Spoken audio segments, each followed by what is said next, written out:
Қайырлы күн, барша менің көрермендерім. Менің есімім Бигелді Темірлан, және де мен Астана медицина университетінің екінші курс студентімін.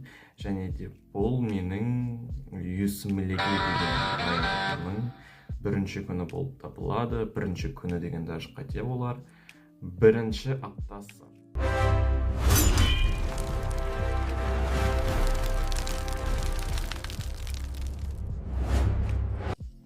Яғни осы аптадан бастап мен USMLE-ге өзім дайындығымды бастап жатырмын. USMLE-нің не екенін біліп жатырмын. Может, USMLE дегенде даже әлі қате айтып отқан шығармын.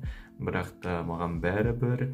Жалпы бұл видео арқылы мен өзім отчет беріп, кейін қатты қиналып баратқанда осы видеоларды көріп мотивация алып отыру үшін түсіріп отырмын.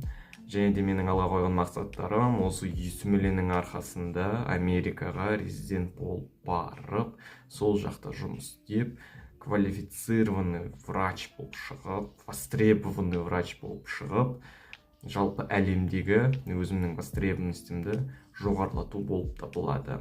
Себебі мен Қазақстанда резидентураны оқып, востребованный врач болуым қиындау. Сол себепті мен бір қиын жол демейін, бір қызық өзім үшін жолдар таңдап отырмын. Әрине бұл жолда менде көптеген қиындықтар болады, көптеген сәтсіздіктер болады. Мен ойламаймын барлық идеальны болады деп.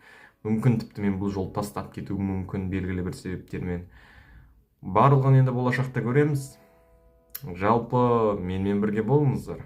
Құдай қаласа каждый апта сайын USMLE бойынша өзімнің жетістіктерімді, не болып жатқандығын көрсетіп отыратын боламын.